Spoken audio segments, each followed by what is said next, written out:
obviously Colt was involved very much in his social media with this plug, right? Clearly. How does that relate directly to the issues that he's facing and his diagnostic issues, his depressive issues, PTSD?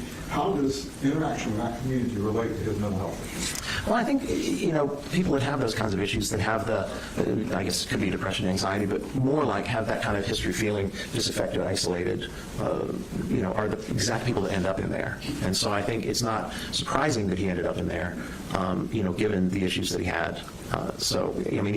People with those issues don't end up in there sometimes too, but I think if you wanted to make a connection, it would be because of the way that he was in the world, and kind of his prior experiences that had kind of isolated him to this point where he then goes into the computer and then his whole world is in there.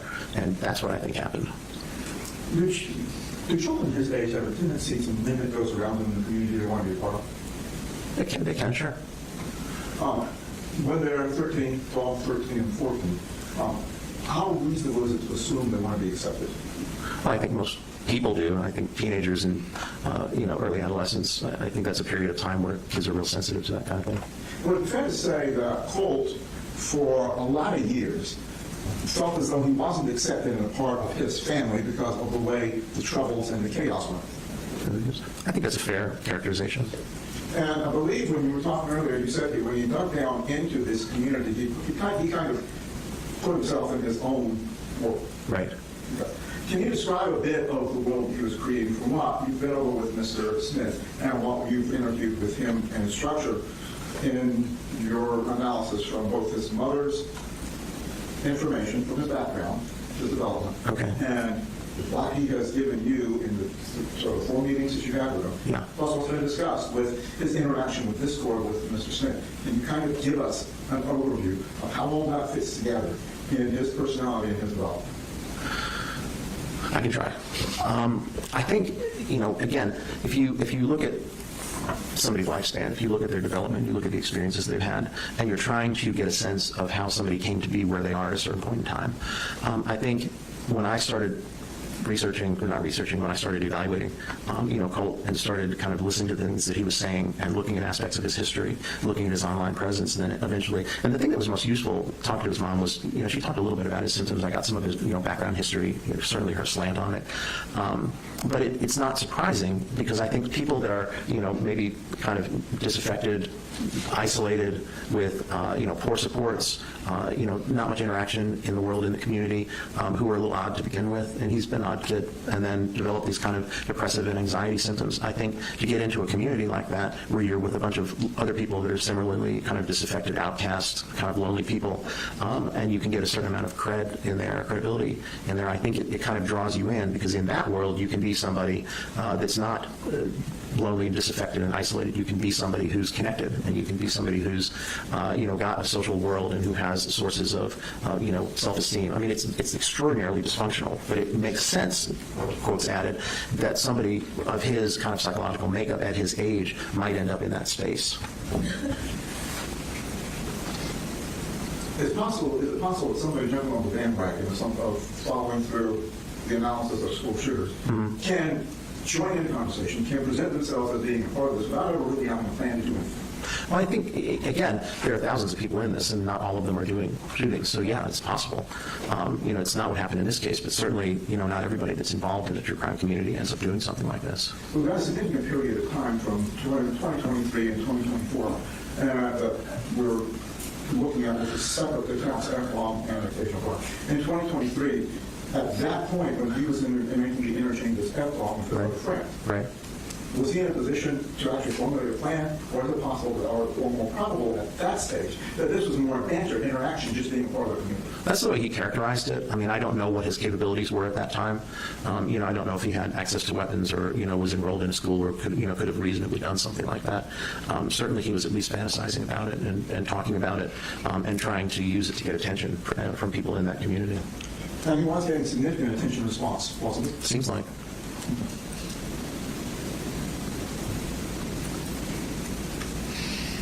Now, if someone is on the cusp of developing a paranoia syndrome, like we've been discussing before, right, would it be reasonable to assume that once, say, the FBI contacted him, that would heighten his paranoid response. And that's why he would take down accounts, destroy accounts, and do other steps. Not necessarily that he was planning something, but the paranoia was triggering, and he was responding to the circumstances around him. Could be an element of it. Certainly, if you had had an experience with the FBI, being worried about having another one, that has a certain realistic aspect to it. I mean, it doesn't mean it can't also be, paranoid and unreasonable, but if the FBI has already visited your house, to be concerned that they might visit again if they saw similar material is not really delusional. Now, you indicated that you really didn't believe the delusional comments that you made about the black fans watching anything but Appalachian. Right, and yeah. How does paranoia manifest if it's not in delusional suspicions like that? Again, I think he conflates paranoia and anxiety. I think he's anxious. He's an anxious kid who spends a lot of time worrying about things. Some of the time when he was saying paranoia, and I pointed this out a few times in the report, he was really conflating it with anxiety. What he was talking about was not paranoia. I think there were elements of paranoia. I don't think it was the primary thing that was going on with him. I think the anxiety and the depression were the primary things that were going on with him. I think there was some level of paranoia. I don't necessarily think he was hallucinating the way that he's described it. But I think the paranoia, again, could have directed some of his behavior. But again, there was a realistic basis for it as well. Now, the fact of the anxiety related to the FBI visit to his home, that would have an impact on his behavior, right? Well, one would think it would. One would think it would change one's behavior, but it would also make somebody a little more alert, being aware that people are monitoring, and might be paying attention to what you're actually saying.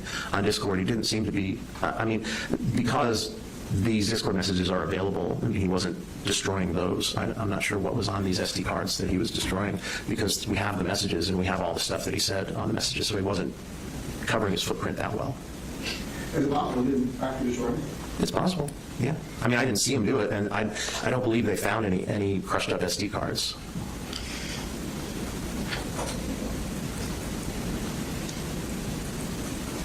Children, when they're growing up, oftentimes have heroes, don't they? Sure.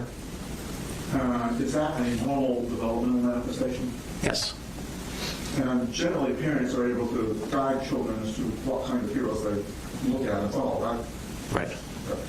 Did that happen in this case? Did he get guidance from his family? Didn't seem like, no. It seemed like he was pretty much on his own, in his own little world from a pretty young age. So when he gets into these discord in the true crime community, is he looking at some way to not only fit in but have a hero? I mean, it seemed like, it was at least that, again, because it tipped over into, obsession. But looking up to, it seems odd that this is who you would pick to look up to. It makes sense that you would feel a certain kinship with somebody else who was disaffected and lonely, but there's lots of disaffected and lonely people that don't do these things. I think the explanation for getting into the true crime community is it kind of gets merged. I think maybe sometimes people start innocently just really actually being interested, and then they get into this community, and then they find this place where they can be accepted, and then they start talking about, fantasizing about these things or glorifying the things. That's a major piece of it, is the kind of glorifying and idealizing the shooters and minimizing the impact on the victims and minimizing the aftermath, and then idolizing them in a way. Again, it probably doesn't make sense to the average person, but I think if you're looking for a way to belong, you can end up in a healthy way to belong, or you can end up in an extraordinarily dysfunctional way to belong. And I think that's what happens to the people that get mired in this true crime community. I think Colt even had an inkling that it was unhealthy, because he mentioned two people he used to talk to, and he talked about them getting better. He said, well, Caitlin got better. She got therapy, and she doesn't do this anymore. And Calvin was the other one, got therapy and got better. And I think Calvin was even trying to get him to quit, being in there, recognizing it was dysfunctional. And during your testing and talking to Colt, would you say that he was emotionally appropriately developed for a 14-year-old, 15-year-old when you were talking to him? No, it didn't seem to be. I think his emotional development was really problematic. He was missing a lot of the things that kids get when they're growing up in terms of, attachments and stability and peer relationships and all of those things, and, healthy parents that are nurturing and present and not having a lot of their own issues and not neglecting them and not abusing them. So there was a lot of things that occurred in his childhood that were abnormal, or that were not normal, not usual, and stunted his development kind of emotionally and interpersonally. And I think that, kind of, again, when you think of it that way, the idea that he would have found himself kind of immersed in this true crime community and overvaluing these other disaffected people, even though they had done these horrible things, I don't want to say it makes sense, but you can kind of see how one got from point A to point B. The similarities to some of the other shooters that Mr. Smith was alluding to, how does that play in his trying to feel a part of the community, if that was the goal, or how does that play into satisfying whatever hole he had in him in creating this world? Well, again, you've created now kind of a mythology around yourself, because you've done this thing and you've, shown a similarity to these other people. And then, it creates a certain amount of status for you in again, extraordinarily dysfunctional way. But again, it's this, I'm going to do something that's going to, stand out. I'm going to do something that people are going to notice. I'm going to do something that Nick's going to notice. As kind of twisted as that is, it is an attempt to belong in an extraordinarily problematic way. And is it safe to say that it did fill a hole that he's been trying to fill? I think so. Does that mean that he is at a point that he can't be treated and brought back to some level of normalcy? Well, I mean, as I was saying earlier, when you're talking about kids that are teens and adolescents, even when they get themselves into problematic places, the fact that their brains aren't fully developed and their personalities and characters are not fully developed. Clearly, he was immersed in this. Clearly, he was obsessed with this, and clearly, he was guiding a lot of his behavior at getting attention and credibility in this community. But the idea that you could, at age 14, 15, 16, that you would, kind of say there's nothing you can do with somebody whose brain and personality and character are still in a state of flux, are still developing. And also if they haven't had, kind of a realistic shot at treatment. I think to just say at this age we know it's pointless kind of ignores how development works. And if Colt were exposed to something other than this community or taken out of this community, how do you think that would impact his emotional growth going forward? Well, I mean, if he could really get himself extricated from it and really kind of work on pro-social interpersonal interactions and learn how to cope with things in a healthy way and learn how to manage the feelings that he has, and process the things that he understands, certainly you could find a different way of relating. Tell me a little bit about antisocial disorder and why you think it may not be applicable.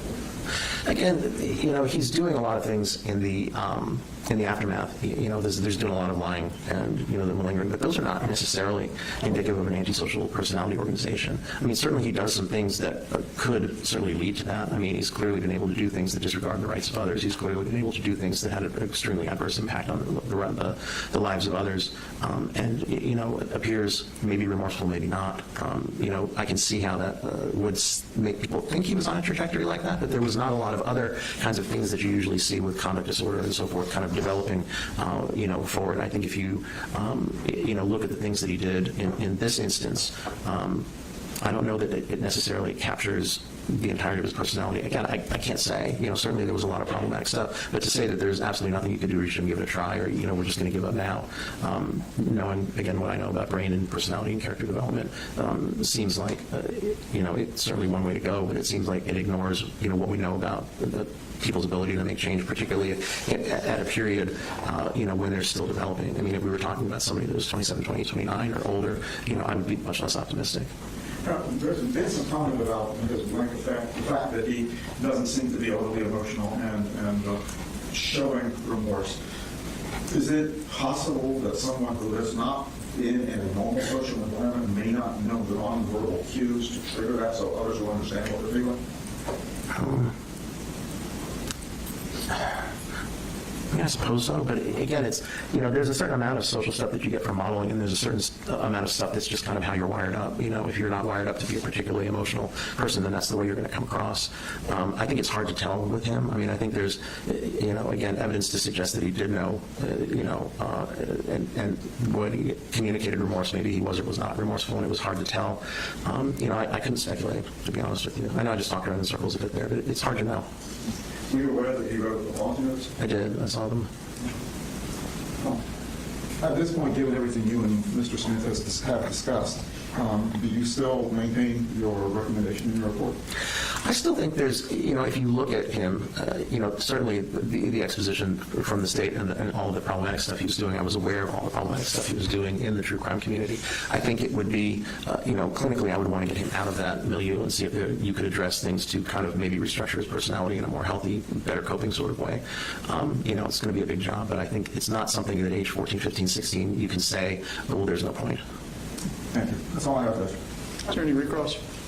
Just a second.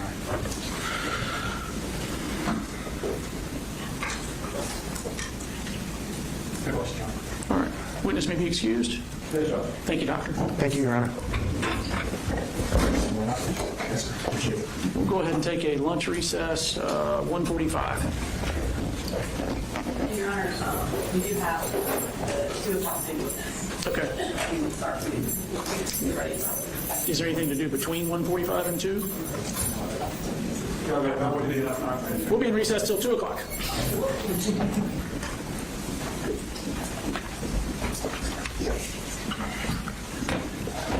Please raise your right hand.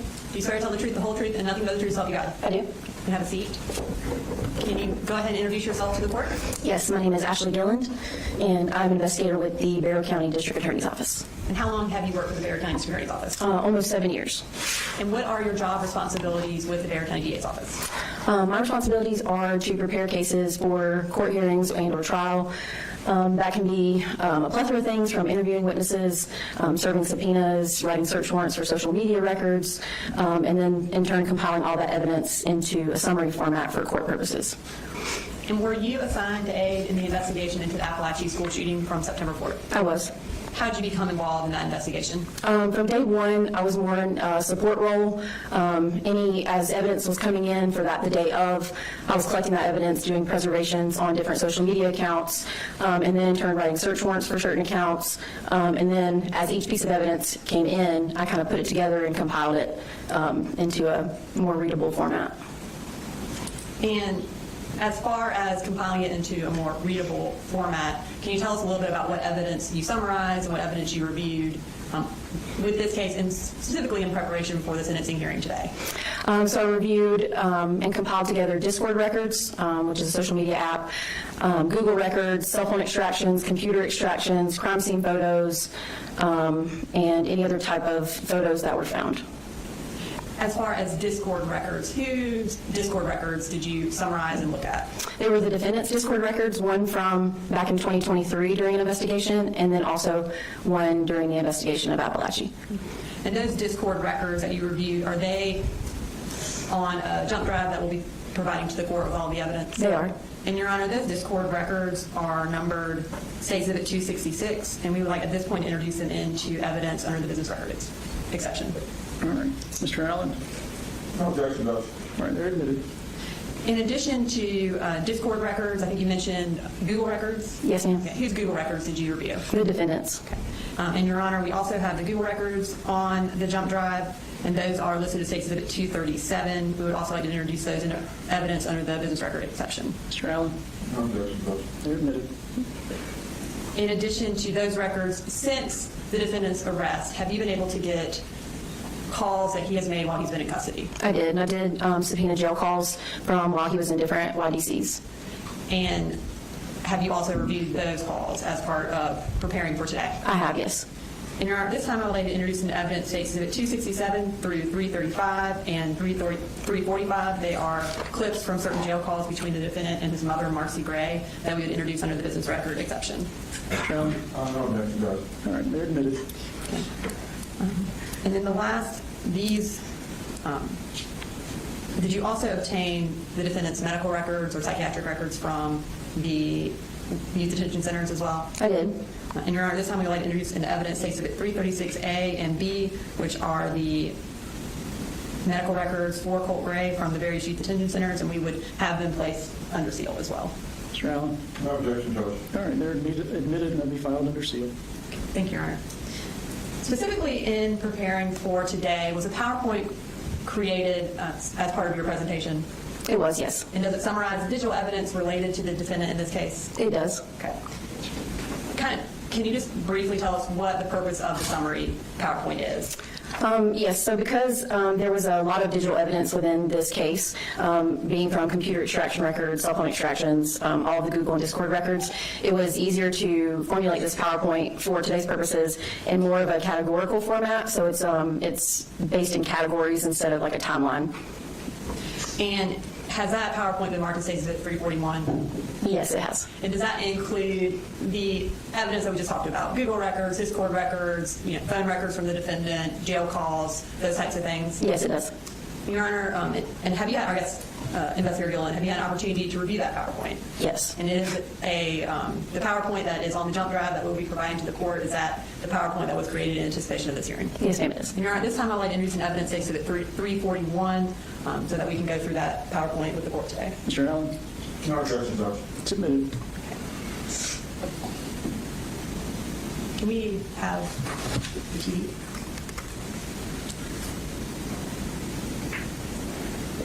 Okay. So we're going to start with page 1 of the PowerPoint. Can you kind of tell us what this shows us? So like I said before, this was kind of put into categories. So if you'll see the folders that are in the middle of the screen, one's titled Idolizing Mass Shooters, the second one is Planning a Mass Shooting, and the third one is Motive Seeking Fame. So these are the type of kind of the overview of categories that we're going to talk about. Okay. So sort of a roadmap for your presentation. Yes, ma'am. Okay. So we're going to start with idolizing mass shooters. As far as idolizing mass shooters, was the defendant part of any online community that in itself idolized mass shooters? He was. And what was that? True crime community. And how do you know he was a member of that based on your review of the evidence in this case? Prior to the shooting, there were a lot of Discord messages, Tumblr accounts, Google records that talked about TCC, the true crime community, as well as after the shooting, it was still referenced in a lot of the jail calls. Did the defendant spend a lot of time researching mass shooters? He did. I'm going to pull up our next slide. Is this a list of the majority of the mass shooters that he researched? Yes, this is just kind of an overview of all of the mass shooter research that was found on different pieces of digital evidence in relation to the defendant, and this list is 22 listed, but there were more than that. These are the ones that he spent the most time on? Yes. And how are they identified on this page? They're identified by physical location and incident location, and not via the shooter's name. How did he research these people? A lot of the research mainly was found in the Google records, and then also there was within the true crime community, there were photos shared, different clips shared, different pieces of evidence shared amongst members that was in relation to different mass shooters. Did he save any of this information that he researched anywhere, like on his phone or his computer or within his Discord? Yes, there were many different pieces of evidence saved on his phone, his Discord, and his computer extraction, with that being anything from photos, videos, incident reports, crime scene videos, lots of different pieces of evidence. And when he's researching these people, is he also Googling things related to them? Yes, he Can is. you give us an example of some of the Google terms that he used to search for these mass shooters? Yes, there were several different Google accounts, and within those, there's a search history, and so within the search history, there's a lot of different terms. So this is kind of just a short couple things that he Googled, the defendant Googled: shooter caught on police body cam, Dallas police ambush, unstable veteran opening fire in a crowded bar, soldiers of Christ torture during initiation. What's the other ones? Extended dash cam video of man plowing through parade, Uvalde school shooting video, how to get kicked out of a gun range, cell phone footage of the first shots fired at Route 91 Harvest Festival, 911 Sandy Hook calls, plea for help, Parkland shooter, I love to see the families suffer, and Maine gunman's body. Okay, so you mentioned that he saved some of this research on his phone or his computer. Did that include saving pictures? Yes. Okay, so we're going to move to the next slide and just kind of tell us what this is. This is just a collection of photos that were found on his Discord and phone extraction, and this is just a kind of a compilation of all the different mass shooters. And I'm going to zoom in on one in particular. Can you tell us what this is?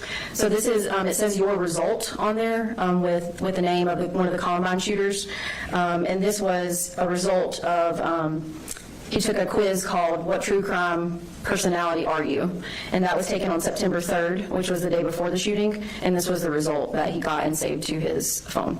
Was September 3rd a school day? It was, and this was saved at around 1 p.m., so it would have been during the school day. And was he at school? He was not. Now, we just showed the court a list of all the different mass shooters that he researched. Were there 4 in particular that he researched the most? There were. Okay, and who were they? The 3 that we talk about here is the Parkland shooter, the Sandy Hook shooter, and then the Buffalo shooter. And then do we also talk about the Aurora theater shooter? We do. Okay. So we're going to start with the first one that he researched extensively, which is the Parkland shooter. And just for clarification, what is the Parkland shooter's name? Nicholas Cruz. And how does he spell the Nicholas? Was it with a CK or with a K? With a K. Okay.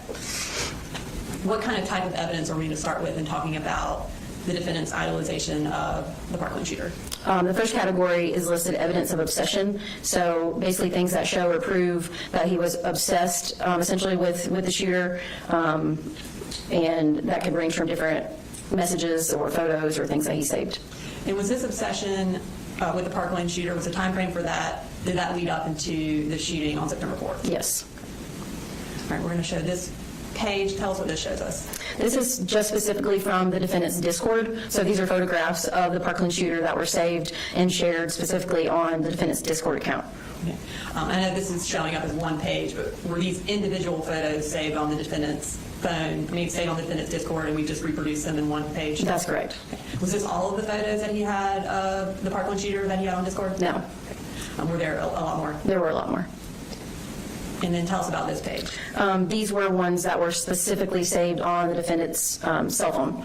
And again, this is just a small collection of photos in comparison to the amount that he had on the cell phone. Did he have over 2,000 pictures of the Parkland shooter saved on his phone? Yes. In addition to having these pictures on his phone and on his Discord, did he also have pictures of the Parkland shooter printed out at his house? He did. There were 16 photographs that were printed out and on his bedroom wall. And this time we're going to go ahead and show you that.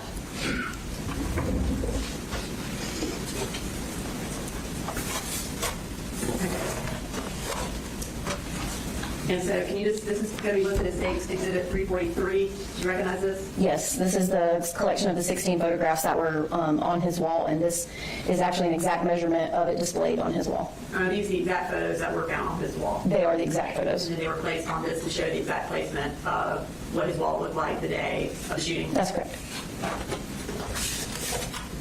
All right, this time I'd introduce the evidence, Exhibit 343. Mr. Allen?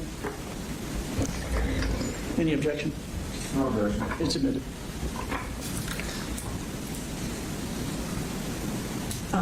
Did he also take pictures of himself in front of the shrine? He did.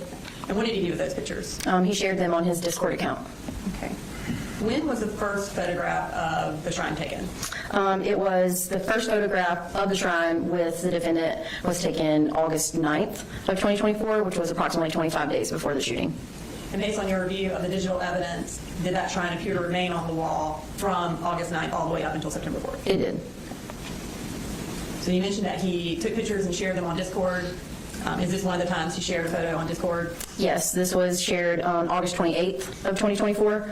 And then you see to the left is an actual photo, the photo that he shared from his bedroom. Okay, and this is, he shared it with Mandy.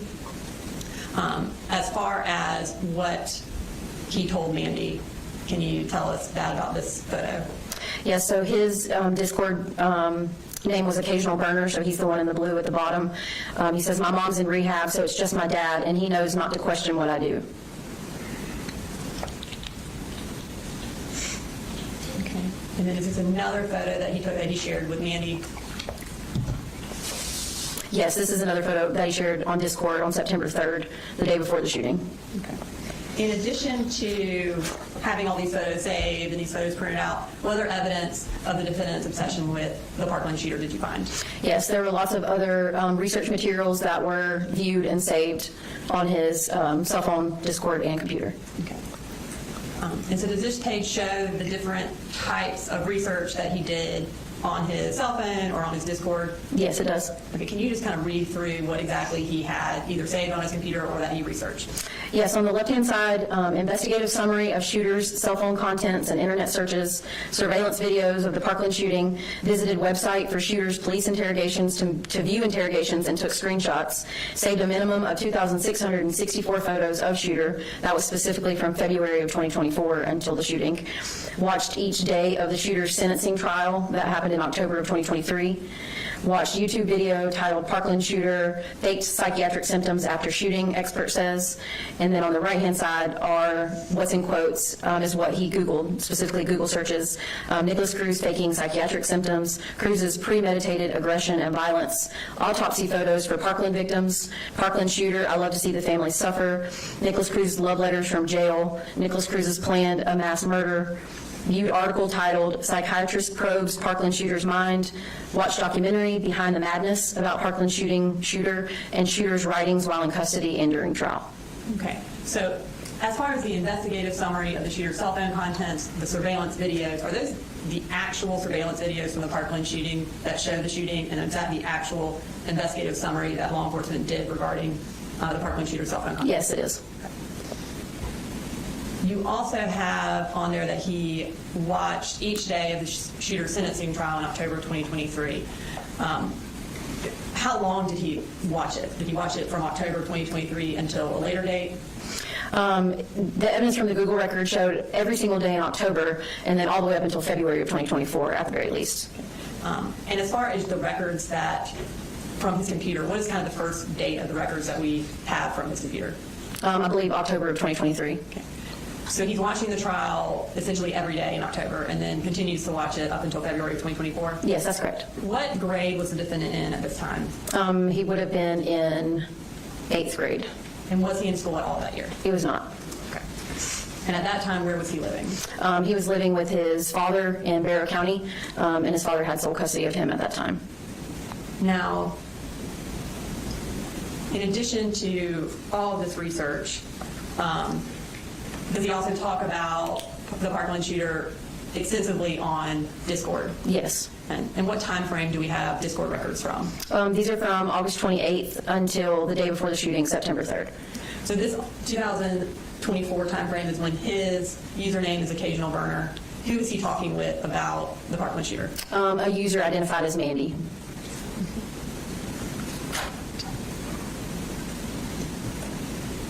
Now, kind of what I'd like to do here is that you will identify the date and time of the Discord record, and if you want to read the defendant's Discord, and I can read Mandy's, so that we can kind of go through them for the court.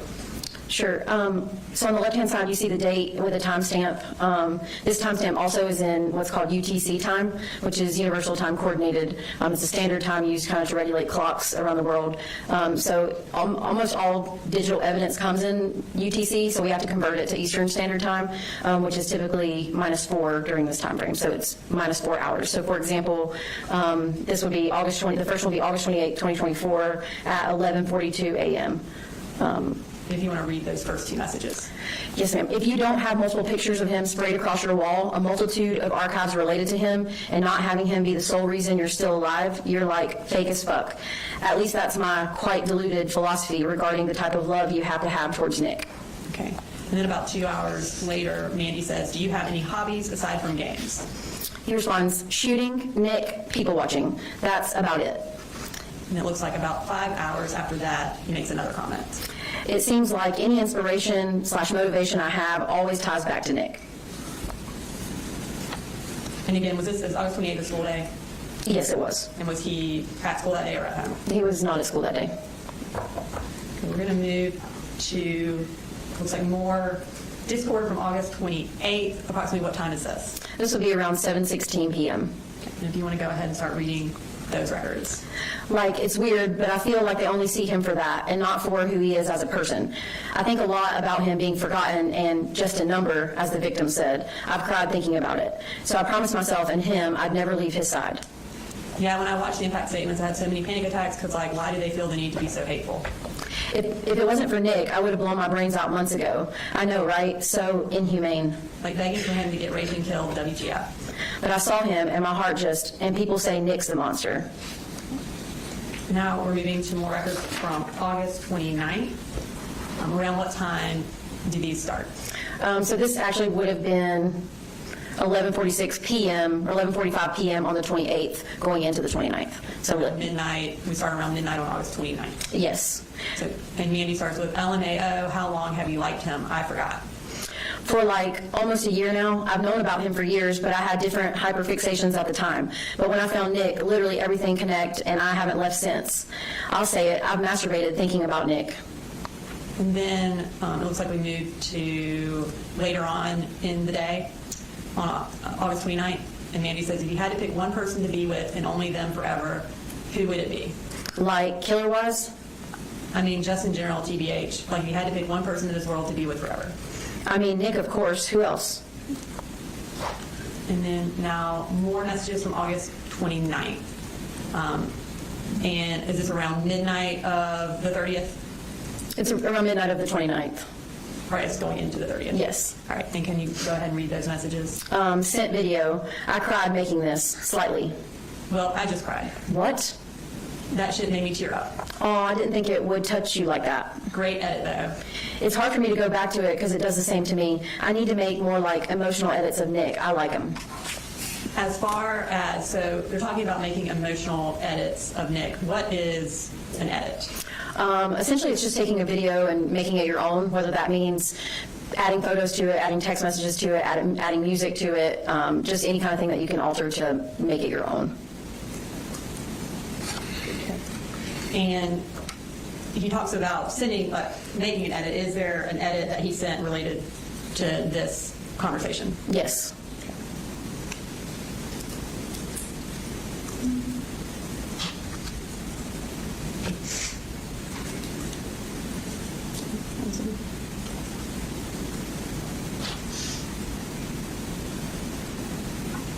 Okay.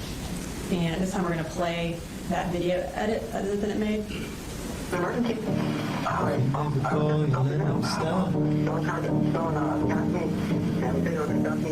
Not the chance to tell him all even though we barely know each other, it still hurts watching him fade away, watching him fade away, watching him fade away, watching him fade away.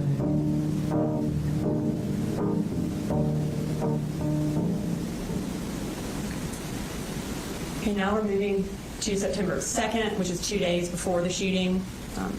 Can you take us through these messages? Yeah, so this started at 1:41 p.m. No one gets Nick. He shot up a school. Yeah, bitch, and did it finally, if that's a word. Real. 17 out of 17 ratio is wild in GL. Nah, for real. I think about that so much. And also with how autistic he was, how formal he looked doing it. I feel like your brain just goes autopilot. Nick gives me so much motivation to keep going. In addition to these Discord records, did he also have some stuff on his phone that showed this obsession with Cruz? Yes, he did. So tell us about this. So this is what's considered notes from a phone extraction. So these are notes that were created by the defendant on his phone. And when did he create this? This was created April 2nd of 2024. And when was it modified? It was modified on August 2nd of 2024. And what does he say? He says, Nick, I don't know how much longer I'll be around for or if I'll even go through with it, but please know I love you. You won't see this. In fact, I know you won't see this, but when we meet, run into my arms, hold me tight, don't let go. Love, Colt. Did he also attempt, or did the defendant also attempt to write to Cruz while Cruz was in custody? Yes, he did. Did he, before actually sending him an email, did he send a draft of that email to anyone on Discord? Yes, this was sent to Mandy, and like you said, it was a draft of what he was going to send. And when did he send that to her? On August 28th of 2024. And can you tell us what was in the letter that he ultimately did send to Cruz? He said, all right, I'm happy with this. I'm really nervous, I know, odd introduction, right? Anyway, I'm Colt, and I'm 18. I know you've gone through a lot mentally, so I'll keep it short. I don't want to overwhelm you. But just know I'm here, like genuinely. I really do care about you, Nick. I'm trying my best not to make it awkward. Sorry if I come off as such. I'll make sure to add a return stamp for every email I send you. I'll also see if I can't find a way to put some money on in your account. Sincerely, Colt. When the defendant sent this email to Cruz in custody, did it actually ultimately get to him? It did not. And why not? It was labeled as harassment and returned to the sender.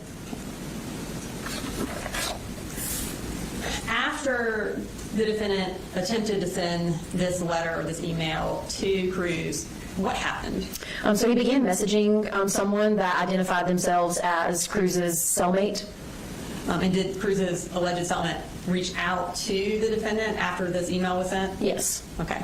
And do they have a rather lengthy conversation? they do. And is that on the defendant's cell phone? It was, yes. What's the time frame of that conversation? I believe it was September 2nd until the early morning hours of the shooting. And I'm going to start, and kind of as we've been doing, if you want to read what the defendant writes, and I can read what the alleged cellmate writes. Yes, ma'am. Again, kind of tell us what time does it start? So this is September 2nd at 8:28 p.m. It says, honestly, went over everything related to Nick and wanted to reach out. Yes, I mean, to be honest, what normal person would want to write him and get to know him on a romantic level, LOL. He, even though that shit is insane, that's the funny part. But honestly, I can relate to his trauma, but like romantically, I don't know, he doesn't want that. Honestly though, if you're up to it, let Nick know I'm not fake ASF, no pressure though. Wonder if he feels bad, like, about the shooting. He does talk about that a lot. He is not proud of what he has done. That not good though to like someone that did those horrible things. I agree. And not know him outside of that, I mean. They did pretty well going through He Life during the trial. Well, is he around? Sigh. Hey, y'all got news in there? Yes. Just making sure. And about how long is this before the shooting? This was around 9 p.m. on the 2nd, so a little over a day. Hope you can stay in contact until the 4th. Got something I want to show you, and Nikki, honestly. Yeah, got to prepare for prison myself. Hey, can you and Nick be up around 8 to 9 a.m.? And what time are we at now? This is midnight, around midnight on the 4th, on the day of the shooting. I've got my surprise ready. Is it still midnight the day of the shooting? Yes, ma'am. Yeah, but I don't know if I'll have my tablet. Well, I guess Nick will know either way. Has he said anything? Oh yes, I said you were funny and seemed cool so far. Thanks, dude. At least he's got my name. What's the surprise mystery, man? LOL. You'll see. And ultimately, do we know who the person he was texting was? No, there were search warrants done, and it just was someone using a fake number. All right, so moving to our next slide, what's our next kind of type of evidence we're going to talk about related to the defendant's obsession of the Parkland shooter? Evidence of mimicry. What do you mean by evidence of mimicry? Essentially copying someone else, whether that be mannerisms, with words, with movements, with any type of thing where you're imitating someone or trying to mirror someone else. And in this context, is it specifically mimicry of other mass shooters? It is, yes. Within the TCC community, based on your research and your training and experience, what is the purpose of an individual mimicking another school shooter or mass shooter? Based on my research, it could be one of two things. One, showing the specific mass shooter, their admiration or love for that person, and or the second thing, just gaining traction within TCC to get some sort of fame out of it. What's kind of the first way that the defendant mimicked Cruz? Through photographs. All right, we're going to start with this first photograph. Tell us about this slide. So this slide on the very top is from Discord from August 28th of 2024. He says, help, I forgot I took this. I tried to fucking replicate Nick's face thingy in the mirror. So on the bottom left-hand side is the Parkland shooter's photograph that was saved on the defendant's phone and computer and Discord. And the photograph on the right is a photo that the defendant created back in July of 2024. And these were shared with Mandy on Discord. And as far as the picture on the left and the picture on the right, were those both shared with Mandy at the same time when he's talking about, I tried to replicate Nick's face thingy? Yes. And then is this another photo that he mimicked of Cruz? Yes, again, the one on the left is the Parkland shooter, and that was saved on different places, and then the one on the right is one that was taken by the defendant on August 3rd of 2024. All right, tell us about this slide. This slide is on the left-hand side is the Parkland shooter, and this was actually from a specific Google search that was conducted. Parkland shooter tugs at collar, and then the picture on the right was a picture created by the defendant in the defendant's room on May 31st of 2024. And was that something that Cruz specifically did during his sentencing hearing or his sentencing trial? It was, yes. And tell us about this photo. So the very top one, there were a selection of prison writings that were collected by the defendant, saved to his cell phone and computer. And it was saved as a whole, but then also there were snips of specific sentences from those prison writings. So this one in particular was a snip that was saved on his phone just like that, like you see here. And it says, "I also like girls with red hair and a positive outlook on life." And that was saved on April 3rd of 2024. And then the bottom one is a photograph that the defendant took on August 3rd of 2024. And is it him with red hair? It is, appears to be. Okay, so obviously we've talked a lot about the TCC today, specifically with baby photos. How is that something that's important within the TCC? It seemed to me that they value the other mass shooters' lives, and so they will try to save a collection of photographs of them at different stages of life, starting with when they were younger. So the defendant not only had the Parkland shooter's baby photograph saved on his devices, but several other mass shooters saved on his devices. And the picture on the right is of the defendant and was saved to his cell phone and then shared with Mandy on Discord with a collection of photos on September 2nd, which was 2 days before. The collection of photos that he saved were selfies, along with a baby picture, and told Mandy, just in case. I want you to have these just in case. So essentially, he sent these pictures to her 2 days before the shooting and was saying, just in case. Yes. Okay, so we talked about how that you have, prior to today, listened to a lot of jail calls between the defendant and his mother.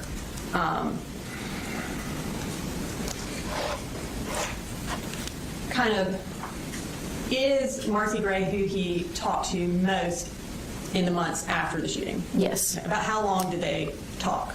I would say from the shooting up until February of 2025. Maybe there were a couple months here and there, but then I think after that, they started back for a few months, but then it was very limited after that. And was it limited because she was essentially not allowed to talk to him at some point? That's correct. Okay. But mostly mostly the defendant's calling her and talking to her in this 6 to 9 months after the shooting? Yes. Okay.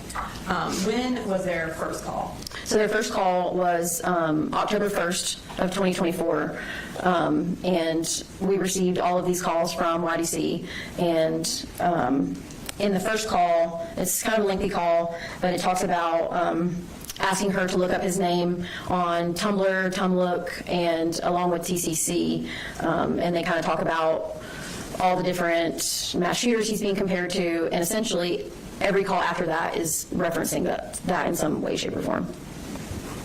And so we have October 1st here, and this is State's Exhibits 267 and 268. So he's talking to her, and you said that kind of the first conversation is him getting her to look up stuff about him online. Is that correct? That's correct. Okay, so let's go ahead and play that clip. Huh? You have any data? Yes, we got it back today.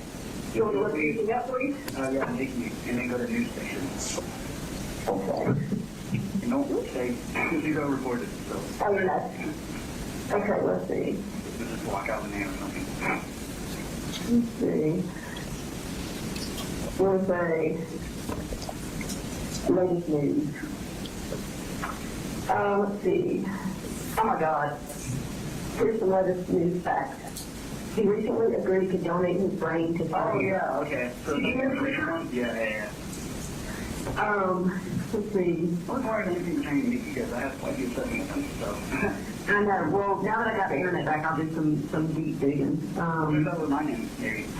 Let's see.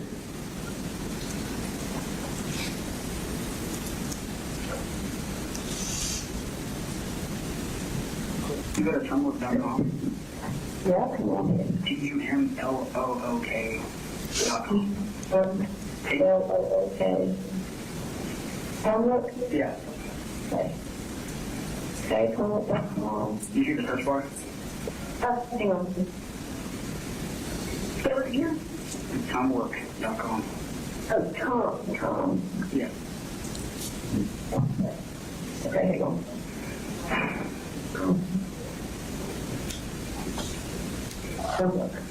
Okay. Search. Okay. My name and then PCC at the end. Your name? Yeah, and then PCC. it's only PCC. Oh, God. PCC? Yeah, PCC. PCC. Yeah. Okay. Let's see. We Okay. also, Okay, so the blogs at the top say Party F Rocco. oh my gosh, read the post. I know her. Sorry. Kip Tinkle with my blood. I know what I'm doing. It might seem the same to some people, but blood art is a thing. I don't know. I know where you are. Well, it's the hashtag, the hashtag. Okay, here's the next one. Breaking news. Here's the latest on the investigation. And it's got like a screenshot of an article. And then it says, Dad got arrested probably because the gun was his and he was aware of what his son's past actions and comments were. Okay, just keep going. You on the blog, see the post. I am. Let's see.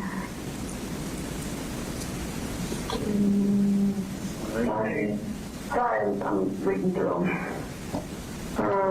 Could you repost the Colt drawing? Oh, they have a Colt drawing. Oh, it's got, this drawing is awesome. Fan art. What is it? Is it me? Oh my God, it looks so I awesome. love this community so much. Oh my God, I'll definitely print this out and bring it to you. Okay, keep going. Okay.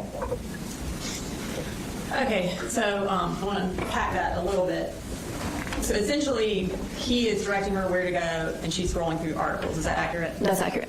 And she's kind of telling him what she sees from what she searches. Is that what they essentially do every time they talk on the phone? Yes. And is it generally related to the defendant and him being a mass shooter? Yes. Okay. Is it related to how popular he is as a mass shooter? Yes. Okay. At the very end of that call, he gets very excited about the fact that there's fan art about him. What exactly is fan art? Within the TCC, they can create different, like the edit we saw earlier in the video, create different edits like that, or create different visual representations of mass shooters in different drawings and different media. And did he have on his phone fan art of other mass shooters as well? Yes, he did. Okay. So this is kind of the setup for how they talk on every call. And previously you mentioned that the defendant sent selfies to Mandy on Discord and said, just in case. Did those selfies ever get released by Mandy? They did. Okay. And does he talk about that in any of his jail calls? Yes, he does. And what was his attitude about those selfies being released? He was excited. What? You some pictures of you. What? You should see pictures of you posted online or something. Oh, okay, going on to tell you. Yes, there are a bunch of things. Oops. Right. So he's excited about these selfies being released. That was from October 9th, so that's about a month and 5 days after the shooting, and that was stated at 272. Okay, in addition to this photo mimicry, was there other mimicry that he did related to the cruise? Yes, there were. Okay. And what's our next kind of evidence of mimicry? Journal entries. And are these journal entries of the Parkland shooter and then also the defendant's journal entries? Yes, ma'am. Let's start with our first journal entry. Tell us what is here on the left. On the left-hand side is a journal entry that was from the Parkland shooter. This was located on the defendant's computer on October 14th of 2023. And then on the right-hand side is a drawing from the defendant that was found in a yellow spiral notebook at his home address. Okay, and as far as similarities, kind of tell us what is similar about these two, or that shows some mimicry between the defendant and the Parkland shooter. So the first one, you see the red box around the stick drawing, a similar face, backwards hat, with essentially a gun in their hand. The second one is, you can see, there clearly as a whole, there's the word school, there's the word teacher. So this is a school desk that was drawn with a student sitting at the desk. And then moving to our next journal mimicry. Tell us about this page. Again, the one on the left is from the Parkland shooter located on the defendant's computer, October 14th of 2023. The one on the right, again, is found in the yellow spiral notebook at his house. And so there's a couple different similarities here. So the first red box is around a tactical vest. So it's drawn in a similar manner, just in general, talking about a vest. The second one is the words SS now, which is a Nazi reference. And then the third one is a round count, so like a ammunition round count. And then here's our next journal entry, our final journal entry for Cruz and the defendant. This particular one on the left-hand side was from the defendant's cell phone extraction. It was saved April 19th of 2024, and it says, pull, pull, pull, pull the trigger. You will win. Just don't be stupid and keep your mouth shut. And the one on the right was in that same yellow spiral notebook. At the top, it just says, breathe, pull, pull, pull, reload, click. So they both reference pulling and talking about pulling the trigger. And then our next piece of mimicry for the defendant and Cruz is what? Phone notes that were found in the defendant's cell phone. Okay. And kind of starting with the Cruz's phone note, you mentioned earlier that he had an investigative summary of the defendant's cell phone. Is that what this is? It is, yes. Okay, so this was saved on his phone, on the defendant's phone. Yes. And what does this note say? When was it written? This note was written December 30th of 2017, and it was actually accessed by by the defendant on his cell phone as late as September 4th, the day of the shooting at 8:10 a.m. And it says, control your breathing and trigger pull. You're the one who sights in the rifle for yourself. Adjust the scope to your shooting ability. Keep that adjustment every time. You have to shoot to yourself only, to oneself. My trigger squeeze is my one's ability. Same thing every time. And the one on the left was accessed on September 4th. That's the latest time it was accessed, but it was still on his computer, extraction, and phone well before that. Okay. And then the note on the right, again, is from the cell phone extraction. It was created April 2nd of 2024, and it's titled Mantra, and it says, breathe in, pull, pull, pull, breathe out. If it jams, take the magazine out, cock it back, insert the magazine, repeat. So they both have similarities in breathing and then, again, pulling the trigger. In phone notes, are they something that, for lack of a better term, gain traction within this TCC if they get released? Yes. All right, so our next piece of mimicry with the defendant is what? Interviews? And this is an interview that Cruz did along with the defendant's interview? It is, yes. Okay. So did the defendant talk about listening to Cruz's interview? He did, on his Discord account. So here we have Mandy, this is from August 29th of 2024. Mandy talks about how she's watched the interrogation 7 times, all 10 hours, and then rewatches it a few more times every year. And what does he say in response to that? He says 7. I'm at like 8.5. I'm like halfway through on my 8th time at the moment. So real. It seems like I always catch something new. And so he had sounds like a working knowledge of that interview. In reviewing the defendant's interview in conjunction with Cruz's interview, were there any similarities between the two? Yes, there were several similarities. Okay, and what's the first one that kind of stands out? So this is kind of put into like a chart view. So on the left-hand side is the Parkland shooter interview, what was said, and on the right is the defendant's interview. And the first kind of category is voices. So on the Parkland shooter said, the voice is in me. And the defendant said, I just hear them sometimes inside. It's mostly kind of like whisper. It's always inside. The second one, the Parkland shooter says, just a voice with no name telling me what to do. And the defendant says, I don't even want to say fighting off these things, but it was more of like hoping that the facility and these brainwaves and stuff that are completely just making me do shit. I've said shit within the past month that I've never said. The Parkland shooter discussed the voice telling him to commit the school shooting throughout his interview. And then the defendant was asked what made it today, and he answers, I was told via waves. It was a multitude of people that it was going to be sometime soon. It was either going to be possibly today or tomorrow. In the Parkland shooter's interview, the question was, do you always obey what the voices tell you to do? And the Parkland shooter answered, I try not to. And the defendant was asked, when these voices are talking, do you ever agree with them? And his answer was no, not at all. In addition to this kind of very similar discussion of voices, was there another similarity between the two interviews that jumped out? Yes, and this one was titled Disassociation. So the Parkland shooter says it's blank when he asked how he got to the school. And the defendant said, I completely just became decentralized through all of it. I came back and I was on the fucking floor. And the Parkland shooter's interview, he said, I can't remember anything. And then when the defendant was asked, do you remember how many shots you fired? He answers, I can't remember, I'm sorry, really, really anything. And earlier today, Mr. Smith played some jail calls with the Dr. Richards. Did any of those jail calls show that the defendant was not disassociated?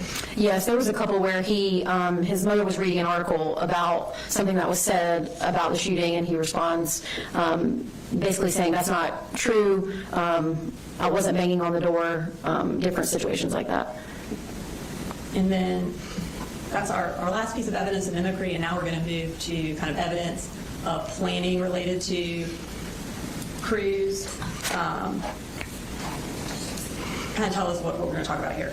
So we're going to go through the Discord messages again and some jail calls and some phone notes in reference to showing the planning of the shooting. And again, during the defendant's interview, he gives a reason for why he chose September 4th. And that was what? In the interview? Mm-hmm. I don't recall exactly what was said. Related to voices telling him, is that accurate? Yes, yes. And we'll play that clip real quick. Over the past few months that you've been thinking about shooting up the school and killing people, what made it today? Today, I was told via ways, I don't know, it was something that I know was, I heard, it was a multitude of people, said it was going to be sometime soon. It was. So during your review of the evidence, did it appear there was a different reason why he chose September 4th other than the voices told him? Yes, there was. And what was that reason? A surprise for Nick or for Nick's birthday. Okay. And we've already kind of gone over some of these messages, but we have a few more that we didn't review with Mr. or Dr. Richards.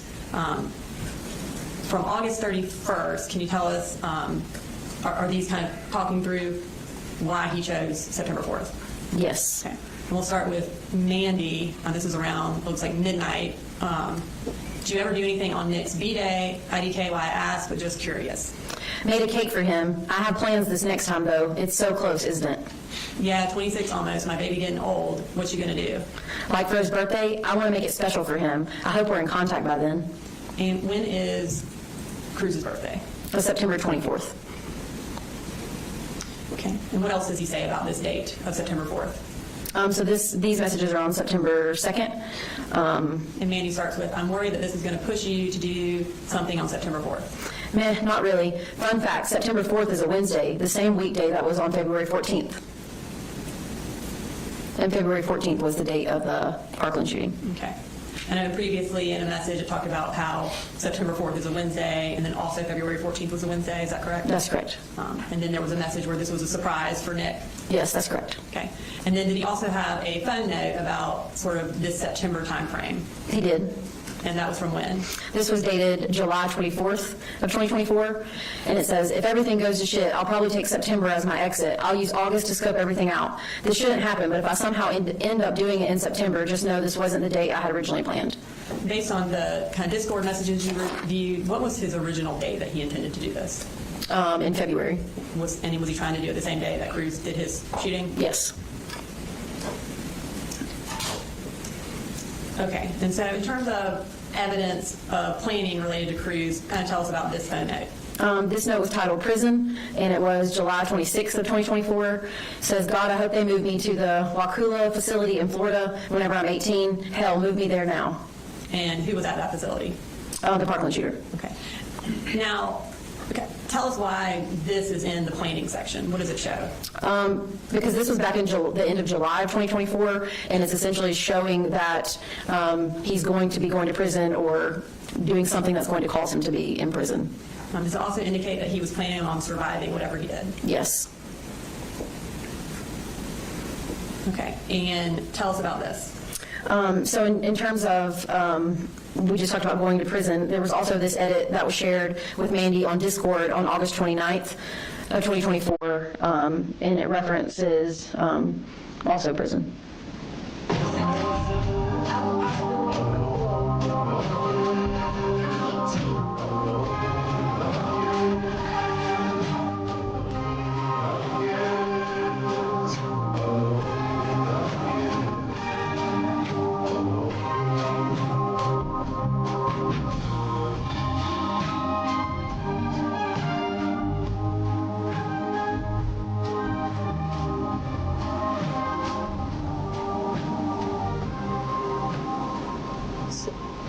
did the defendant, when he edited that ad, see you sending Nick to that?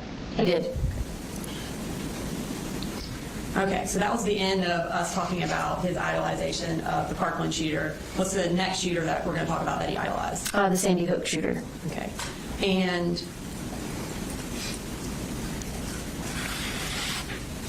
so again, we're going to kind of start with that evidence of obsession. What time frame was the defendant obsessed with the Sandy Hook shooter? Going back as far as we have the record, so back from October of 2023 until the day of the shooting. Okay. And did he also have photos of him on his Discord or on his phone? He did. Okay. And are these some of those photos? Yes, just a short collection of them. And then did he also research, in kind of the same way he did the Parkland shooter, items specifically related to the Sandy Hook shooting? Yes. Can you take us through the stuff that he researched? Yes, so the Sandy Hook shooting 911 call, shooter's Discord chat logs, and these are things that he actually had saved, not just Googling it. These are items actually saved. Sandy Hook investigative report, video of search warrant execution of shooter's house, shooter's death certificate, shooter's daily schedule, Sandy Hook after action report, shooter's writings and school records, which was 1,448 pages, report of the Office of the Child Advocate for Sandy Hook, transcript of the shooter's audio recordings, shooter's spreadsheet that details mass shootings since the 1700s, timeline of the shooter's life, which was 34 pages, typed document authored by the shooter, which was 8 pages, and videos from the shooter's YouTube channel. And again, is that the actual 911 call that was made by someone from Sandy Hook? Yes, it was. And then is that the actual investigative report that the law enforcement did after the investigation into Sandy Hook? Yes, it was. And then the search warrant execution of the shooter's house, is that a video of the shooter's residence after the crime was committed? Yes, it appears as like a crime scene investigator took a video during the search warrant and going through all the evidence in the house.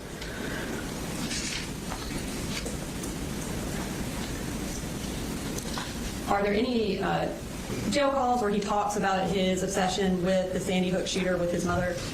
Yes, this next jail call is from October 13th of 2024. Okay, and this is Exhibit 280, and we're going to go ahead and play that. One, guys from 6 hours ago, and it says, anonymous asked, can you saw Adam on a couch telling Colt to go get him another beer? There's just like a pencil drawing of y'all, and it says, he's saying, go get me another beer, and it looks like you're crying. Say that one, please. Why do they think Gus behind had an obsession, remember? There's not any no comments yet on that one. Do you ever think your son was like drawn with like a fucking avalanche? No, I've never imagined it in my Yeah, I think I'm tweeting out like all of these pictures because seriously they are extremely cute. Okay, so this is approximately a month and a half after the shooting. And is it accurate that he appears to be excited that he got drawn with Adam Lanza? Yes, he does. Okay. So now we're going to move to evidence of mimicry between the defendant and the Sandy Hook shooter.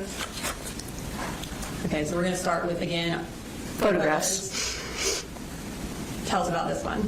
On the left-hand side, this was a photograph that was shared on Discord by the defendant on May 20th of 2023. And then the one on the right is a photograph that was found on the defendant's phone. I know that was taken prior to July of 2024 because that's when his hair was dyed. In addition to that, was there kind of a specific mimicry that the defendant did related to Lanza that he did not do with the Parkland shooter? Yes, in reference to the crime scene. Okay. And Mr. Smith talked about this a little bit with Dr. Richards, but kind of tell us what exactly he mimicked. So on the left-hand side is the Sandy Hook shooter. These are screenshots that I took of the specific crime scene video that was on the defendant's computer. He accessed it November 19th of 2023, and it's a photograph of the Sandy Hook shooter's computer tower, and it was destroyed. The hard drive was destroyed. And then you can see on the right-hand side is a picture from the defendant's room the morning of the shooting. You can see that the hard drive was taken out and the tower was destroyed, and there's also screwdrivers laying out and tools, just like in the Sandy Hook shooters. Okay. And during his interview, the defendant indicated that he did that because he was paranoid. Is that correct? That's correct. And during jail calls, does there appear to be a different reason why he actually destroyed his computer? Yes. And what was that? To be like Lanza. And this is a jail call from October 12th. It states Exhibit 279 between the defendant and his mother, and we'll play that clip. Next comment, how could anyone look at this kid twice and think that he was just like Lanza, in quotes? I guess people have been saying that. In my room, they can't really see the computer on the floor. Okay.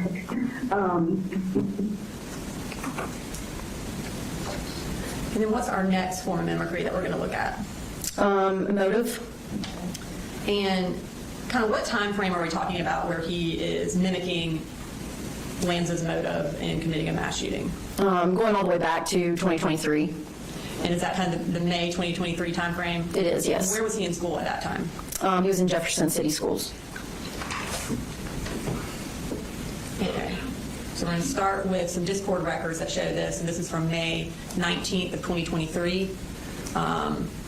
Can you tell us, can you read through these for us? Yeah, so this is his Discord, like you said, from 2023, so there's a different username. He says, I print a shirt with Adam on it, easy, and under it say, for Adam, or some shit, because I feel like Adam had a logical reason to kill those kids. It's morbid, but think of the suffering they would endure later in life. So in reality, he did a good deed, right? What if we die and we see Adam in the distance and he says, you have done well?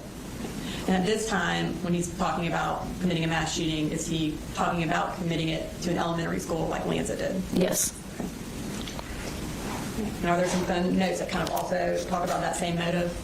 Yes, these are both from the defendant's phone extraction in the notes section. The one on the left was created April 28th of 2024, and it says, I hate my generation so much, the amount of brain rot I'm subjected to is almost unbearable. It hurts to see a politically inclined 11-year-old with 5 pronouns and 15 neo-pronouns and the Palestine flag in their bio. I want to see them dead. I want to see them laying on the floor in a pool of blood. And then the one on the right, a little less than a month later, on May 17th, 2024, it's titled On Adam. Sigh. Before I start, I want to preface it like this. I used to be a huge Adam fanboy, a fan of both his writings and him as a person. And yeah, I kind of just lost interest. Shocker.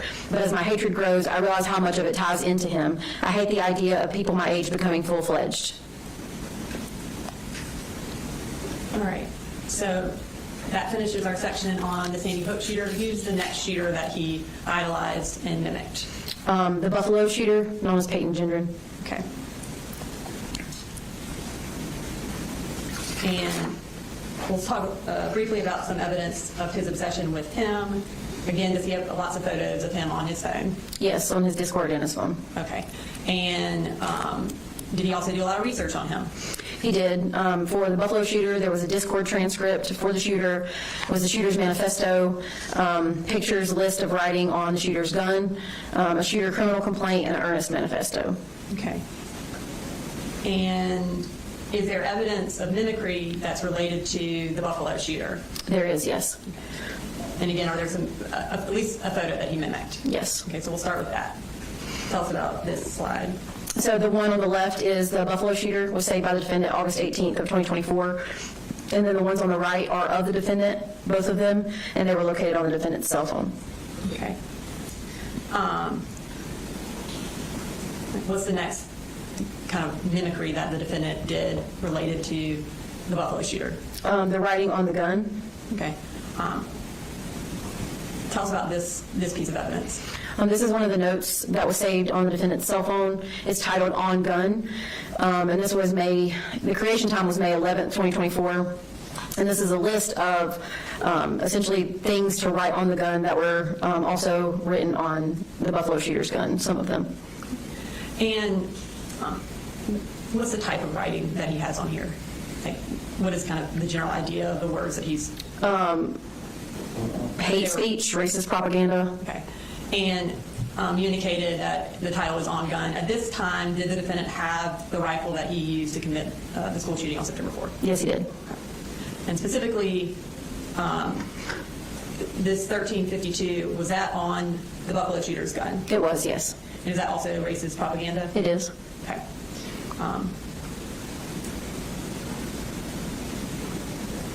As far as on the defendant's gun, well, first we'll start with where it was written on the Buffalo shooter's gun. Is that the 1352 we were just referencing? It is, yes, ma'am. Okay. Is that specific phrase 13/52 on the defendant's gun? It is, yes. Okay. And I'm going to go ahead and grab the rifle as it states at 342.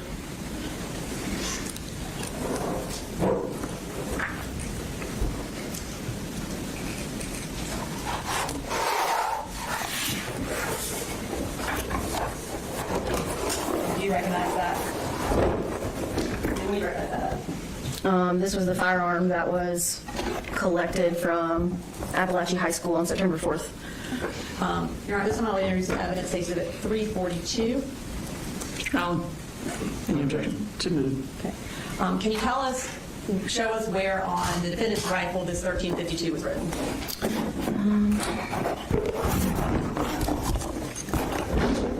So this is upside down, but it's written right here. And it appears to be kind of black on black, like it was written in black, or it's a black writing on top of a black gun? That's correct. Okay. Does that make it a little bit difficult to see in a photo? It does. Because of that, were you able to, on the PowerPoint, trace it to make it more visible? I did do that to make it easier. It's a little bit more visible in person rather than in a photograph. Okay. And does this trace the 52? It does. 52? Okay. In addition to having the exact same phrase that Gendron had on his gun, does the defendant have other things written on his gun? He does. Okay. And again, is it kind of black on black, so a little difficult to see? That's correct. The first phrase to the left, again, we'll trace it, but can you tell the court what that says? Yes, it's a \CM \, and then there's an emoji that he used a lot in his Discord messages, \R9K \, and this would have been located right here. Okay.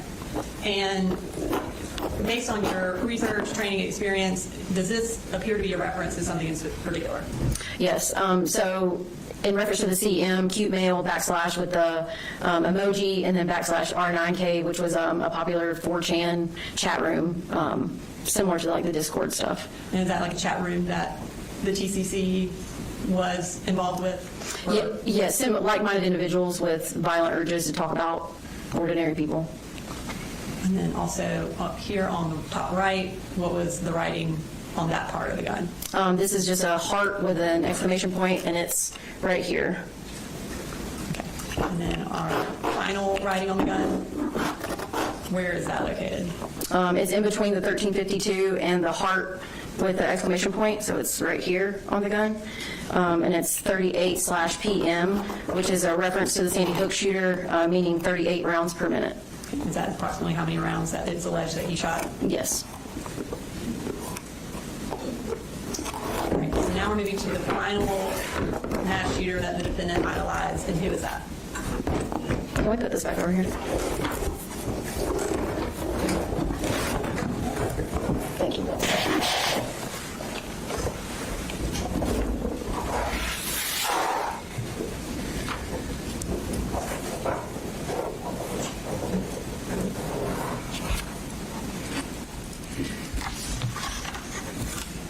And that was the Aurora Theater shooter. Okay. And that was in Colorado? Yes. Okay.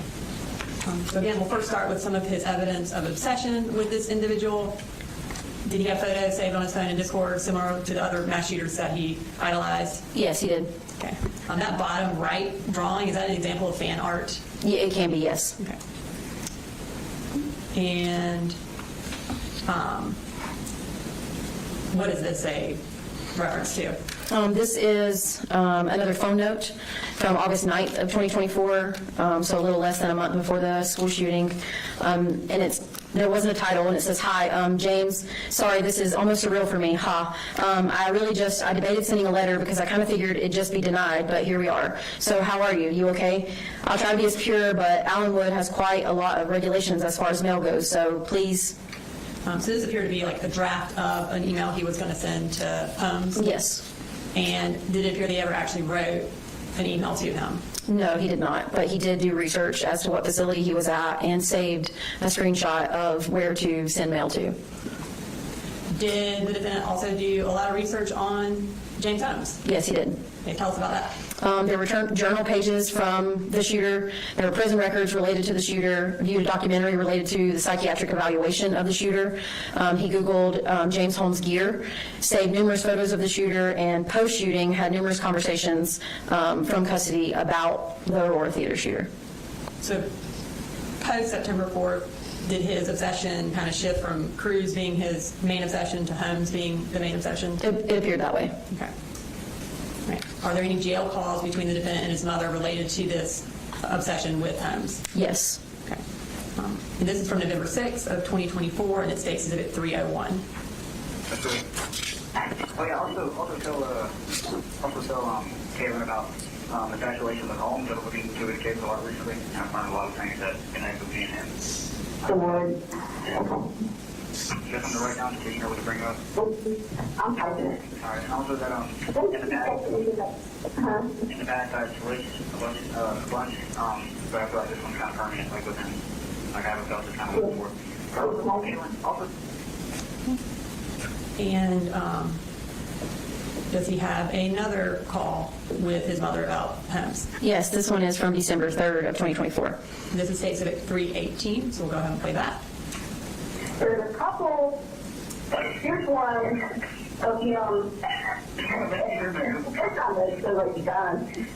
like some kind of like a computer screen or something, like an old school screen behind him. I like that one, yeah, I want that one. And he's got like blacked out eyes. He took that one right the night right before he left for the theater. Okay.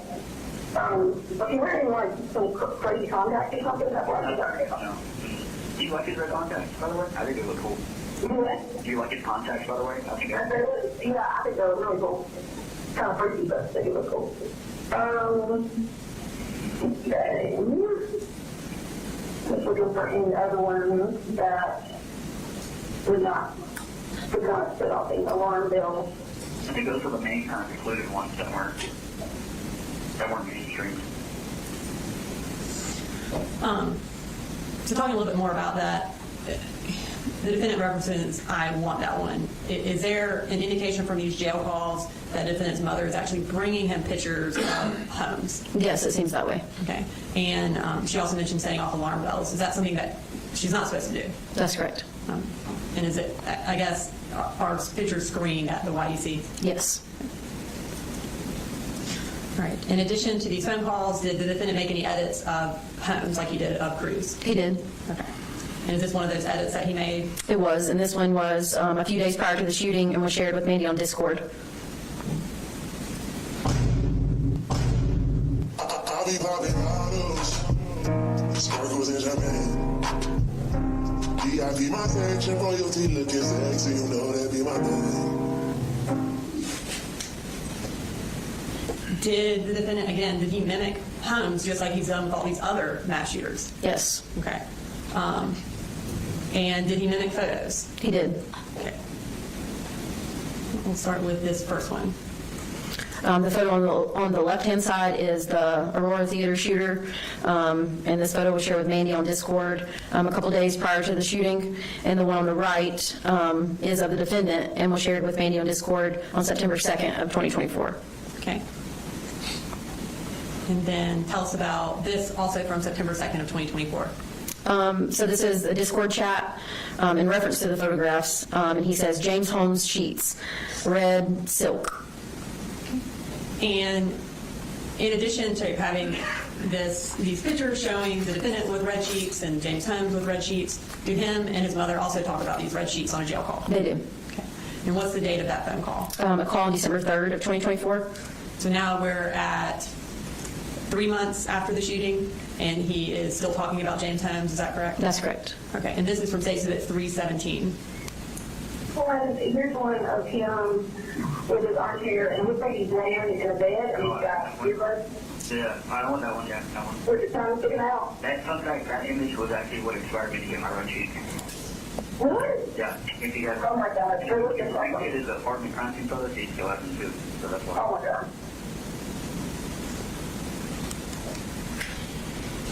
All right, and our next evidence of mimicry goes to, again, the defendant mimicking more journal entries, but these are of Holmes. That's correct. Let's start with what he says on August 30th related to Holmes's journal. So he says he wrote why 247 times exactly, think, in his journal. Right. So on the left here, we have Holmes's actual journal. Is that correct? That's correct. And did the defendant have that on his phone, on his Discord? He did have it on his phone and shared it with Mandy on Discord on August 30th. And did he share that in relation to when he was talking about how he wrote why 247 times? Yes, he attached that photograph. So on the right, what do we have? On the right, this is a page from a binder that was at the school on the day of the shooting, and the word why is written out numerous times. This appeared to mimic the defendant's journal. Does it appear to mimic Holmes's journal? Yes, it does. And based on your training and experience and kind of your research into this case, what would be the purpose of someone having the exact same journal as another mass shooter? Just trying to gain traction within the TCEC, or just to show some sort of unhealthy admiration of a mass shooter. Moving to our next journal entry, tell us about this. This is another entry from the Aurora Theater Shooters Journal that was saved and shared on Discord on the same date. And then the one on the right is from the defendant's binder that was at the school. And you can see similarities in the way the number 1 and the infinity symbol was drawn with a circle around it, similar in both of them. Okay. And again, was this the notebook that was found at the school that was specifically left behind by the defendant to be found? That's correct. Right, now we're moving to the defendant mimicking another mass shooter's interview, which would be Holmes's. Did he also have a knowledge of this mass shooter's interview as well? Yes. Okay. And did he write about that in Discord? He did. Okay, so on August 29th of 2024, Mandy says James Holmes. And he responds, yep, I get the urge to watch his interviews every now and then. And also, we previously listened to a jail call where he talked about watching his psychiatric evaluation, multiple hours of it, correct? Yes. All right, so starting with the defendant's interview, we'll play a little clip of that. I tried to call the hotline in the bathroom, but it didn't go through.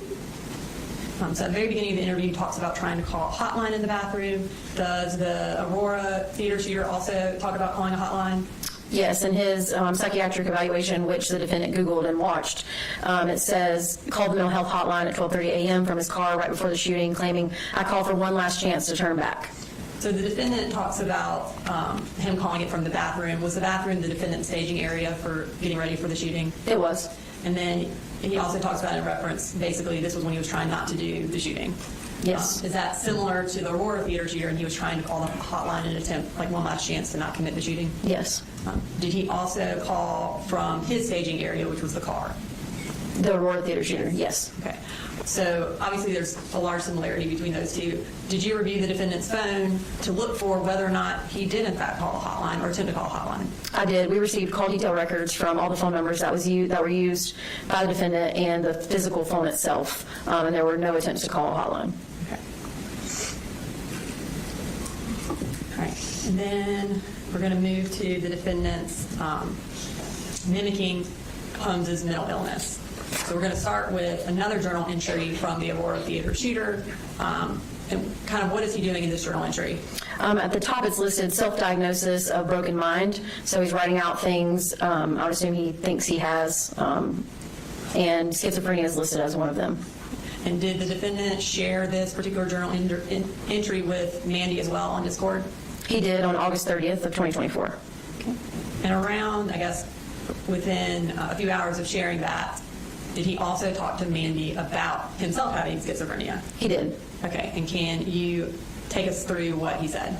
He said, I have the paranoid whispers, urges, James Holmes schizophrenia. I had that too at one point, like homicidal thoughts, urges, and whispers. It's gotten really bad, and they take advantage over my love for Nick. Things like, do it for Nick. What would Nick do? Coward. Did the defendant also have sort of like a list of what he believed he had? Yes, this was a photograph that was saved to his cell phone, and the picture in the middle is of the defendant. Is he diagnosing himself with similar schizotypal or schizoid, sort of the schizophrenia-related terms? Yes. Okay. Now moving to September 3rd, the day before the shooting, does he then talk about this sort of delusions or schizophrenia. He does. Take us through what he said. He said, I'm nervous about my teachers. They're after me, dude, and it's not schizophrenia. I feel like I was simply placed there at the school by, I don't know, some facility. YK, how that sounds. It's true, Mandy. Are you sure? I'm not making this up. And in his interview with Jason Smith at Apalachee High School, does he bring up this idea of a facility and also how it's not schizophrenia? He does mention both of those things. Okay, we're going to play a quick clip of that. Did you destroy your computer today? I thought they were inside my computer and they were working with somebody. Some facility that was after me. Somebody was after you? Yeah, it's not schizophrenia either. And then him and Mandy talk further about this idea of somebody being after him. Also on September 3rd, she asked, who is the facility? And what does he say? Something I feel like was after James, and now it's after me. And is he referring to James Holmes? He is.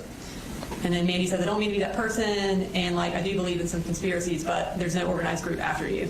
I swear, dude, like the FBI drives past me every time I'm out. In Holmes's interview or in his psychiatric evaluations that the defendant watched, did Holmes also talk about the FBI being after him and cars driving by his house? Yes, in the exact same way.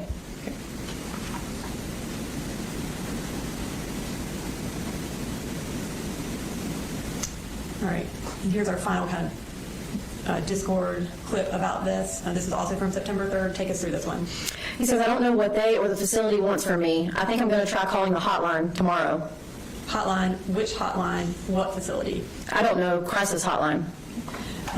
Again, this is a reference back to Holmes calling a hotline. Yes, it does. So that ends our discussion of his idolization of mass shooters. What's kind of the next evidence we're going to talk about? Planning a mass shooting. Okay. And in talking about planning a mass shooting, what's the first type of evidence we're going to present?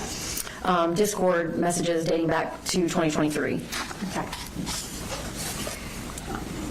And I think Dr. Richards talked about this, and then the defendant talked about it in his interview, but was the defendant investigated by the Jackson County Sheriff's Office in May of 2023 related to making school shooter threats on Discord? He was. At the conclusion of that investigation, what happened?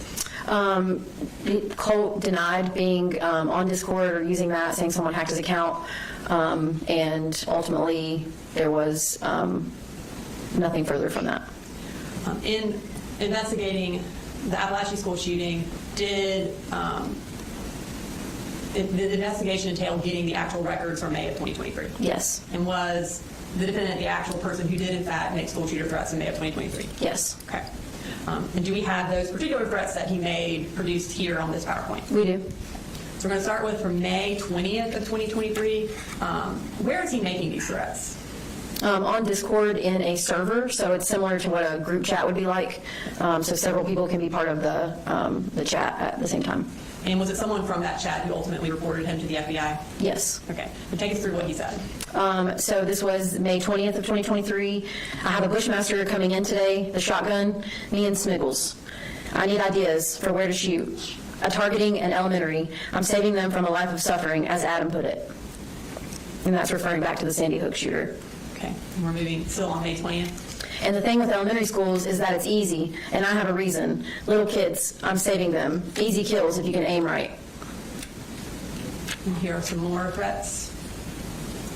Also from May 20th. He says, I'm committing a mass shooting, and I'm waiting a good 2 to 3 years. Exactly. I can't kill myself yet because I'm not contributing anything to culture. I need to go out knowing I did.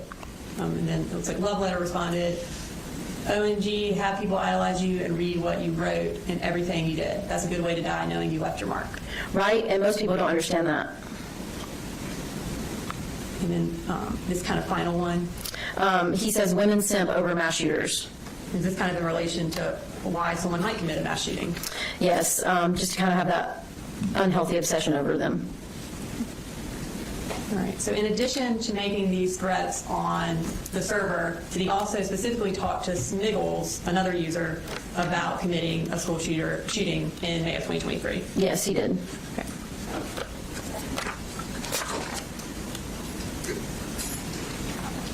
All right, so let's talk through some of those threats that or planning that he did with Smiggles. And this is from May 18th of 2023. Yeah, so this was 2 days before the server chat room. He says, do you want me to wait on you for the massacre that I planned or nah? Because I'm doing it in like 2 to 3 years, but I can wait. What would our target be though? Yeah, should we go school related or like a mall or some shit, right? And again on the 18th, how should we position ourselves when we kill ourselves? Should we sit together or what? No cringe intended. Fuck, I wish we would have more time. Dylan and Eric were walking around for like an hour. And then Smiggles responds, me too, things were easier back then. How many do you think we can kill? If we are quick, maybe 30 max, sadly with how quick police are. On the 18th, continuing, I think I'm going to go get a VR tomorrow and download some mass shooting maps. And then on the 19th, probably going to go pick up my VR today. And Smiggles says, yep, I sadly do. Practice routes for my little massacre. Smiggles replies, hell yeah. It's kind of scary how unaware people are when people like us lurk in front of you every day. And then now we're moving to August and September of 2024 when he's using his occasional burner Discord account and talking to Mandy. Is there other evidence of him planning a mass shooting when talking to her? Yes. Okay. And starting on August 28th, he says, wait till they fucking buzz me in prison. And then on the 31st of August, because if I'm in prison, I'm writing back to every single one of them. And then on September 1st, even if you even care, Mandy, you have to write me if I ever get sent to prison. And she says, why would you go to prison, buddy? So again, this is in the planning section because he is planning on going to prison and planning on surviving whatever he does. Yes, that's correct. And here is another discussion with Mandy about September 4th. Yeah, so these were on September 1st, so 3 days before the shooting. Mandy, I can't wait. 3 days, Nick is going to be in love with us. WYM. Surprise. Oh, I'm dumb, September 4th. What are you going to do? Nothing. Tell me. I'll text you at 9. In addition to having these Discord records where he's talking about planning a school shooting, does he also talk about it on his phone just in a notes section? Yes, he does. So starting with these two notes, kind of what are these in reference to? These are both in reference to ammunition. So on the left-hand side, this was titled Math from April 2nd of 2024. It says 50 count box of 223s is $30. 50 times 3 equals 150 rounds. 30 times 3 equals $90. Oh, so expensive. So 3 50-round boxes is $90. And on the right-hand side, the creation date was August 3rd of 2024, titled Ugh. Says, I swear to fucking God, I'm seriously about to do it. Once I get 150 rounds, I'm doing it. I don't care anymore. Fuck waiting until February. This is it. I'm fucking doing it within a month from now. Okay, and then, so that was modified on August 7th. Does he text his father about that 150 round number? Yes, 3 days later from that modification date on the note, he texts his dad, could you stop by Academy and pick up a 150 round pack of 5.56? If they don't have any 5.56, 223 will do. Okay.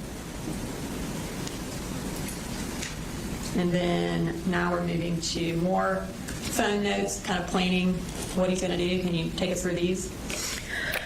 The one on the left is April 27th of 2024, and it says, I hate my generation. I fucking hate it. I really do. Please kill me.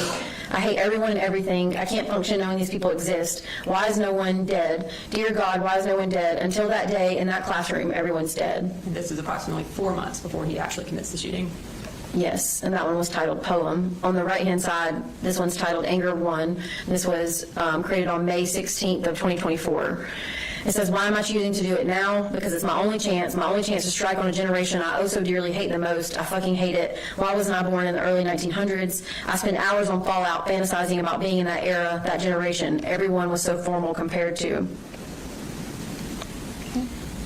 And we've got some more phone notes from May 17th and May 18th. Yes, so May 17th, titled Anger 2. God, I hate it. I fucking hate it. Why are people my age so fucking different? Like, I genuinely wonder why I'm choosing to do it so early, and that's just it. Why let them grow into society only to make it worse? And the title, Pleading 1, on the 18th of May of 2024. Everything is crashing. What it is, I don't know. Why was I? What? I can't stop it. There's no stopping it. It's pointless. I should just kill myself and let it end there. But no, I'm being pushed into this. Why? And when it finally happens. Okay. And now we're moving to July 24th of 2024, a little over a month before the shooting. This one's titled Longer. Guys, I don't think I can do this for much longer. I've had multiple panic attacks within the span of like 2 days. I genuinely don't have the strength to make it to February. My homicidal tendencies are growing rapidly. It's over. I lost. And then here is another note from July 31st of 2024. It states high school it is. All right, what is the significance of July 31st? In reviewing all the evidence in compilation that was collected during the school shooting investigation, it was determined that he was trying to go back into 8th grade for that beginning of that school year, and a phone call was made to the school at the end of July, and he had to be enrolled in the high school. So July 31st, when he wrote high school it is, that's the day that he found out he would be in high school. That's correct. All right, and then we're going to move to these last notes in relation to Colt Gray. Can you tell us what he writes here? On July 4th of 2024, it's titled Dad, and it says, I swear to fucking God, my dad might end up as one of the victims. These final few months have been hell, and will be hell, living with this whiny, narcissistic, self-centered, childish fucking retard. 54 years old, by the way. If he doesn't end up dead, I ask that the system fuck his ass up. Thanks. And then does he later change his kind of tune about what he wants to see happen to his dad? Yes, on the 26th of August of 2024, it's titled For Text, and it says, it was not, and I mean it was not the negligence of my father. It is well documented that I was the one who set out to kill. I threatened my dad on multiple occasions whenever he would take my guns. He was scared. He knew I wouldn't be able to control myself, and I would only put him and my siblings at risk. He was cornered. Well, he should have just called 911 and risked having a hostage situation, a familicide, a shootout with the police. So do not charge him, as you know, just as much as everyone else. It would be unconstitutional. The Crumbly parents had a petite little angel who they could have easily taken to a mental hospital. No threats or acts of domestic shit there. My dad tried, but was only met with more threats and risks from me. That is all I have to say. Sunday, August 25th, 2024. So this is 9 days before he commits the shooting. And it appears he's attempting to cover for his, or planning to cover for his dad. Is that correct? That's correct. And does he continue that narrative when he talks to police after he commits the shooting? Yes, he does. Okay. We're going to play kind of a clip from his interview where he does attempt to cover for his dad. Can you tell us about the pictures that are going to show up on the screen as we're playing that interview? So going through the defendant's cell phone extraction, there are numerous photos of himself with 2 different types of guns in his possession in his room, along with boxes of ammunition, magazines, and it was from a period of time in these particular photos dating back to the beginning of August until the day of the shooting. There were several others found before he even dyed his hair, dating back to May, in which he had photographs of himself with weapons in his room. So all of these photos would be, or most of these photos would be from approximately August to September, where essentially the defendant says the guns were hidden from him. Is that correct? That's correct. All right, so we're going to play that clip and show those photos that were found on the defendant's phone. So you said you looked for a while for the gun today. Yes, sir, because he hid it. Yeah. That's what I'm trying to say. It wasn't his fault because Where did he normally keep it? in his room. Do you know where in his room? I think in his closet, but when I found it, I think it was in his toolbox. I can't remember. He definitely just tried his hardest. I know he did. Okay, but you told your dad. When did you tell your dad to move it? You said was it months ago? Or days ago? It was like a month ago. I definitely been fighting this off for so long. Oh my God, this is so dramatic. I know for all of you, I'm so sorry. And you said you think it was in his toolbox? I think it was, yes. Okay. It was somewhere really well hidden. In reviewing the jail calls, did you find any calls where the defendant and his mother specifically talk about where the rifle was the morning of the shooting? Yes. Okay. And is that conversation inconsistent with what he told police? Yes, it is. Okay. And when's that conversation from? December 7th of 2024. Okay. And this is stated at 3:45. We're going to play this clip.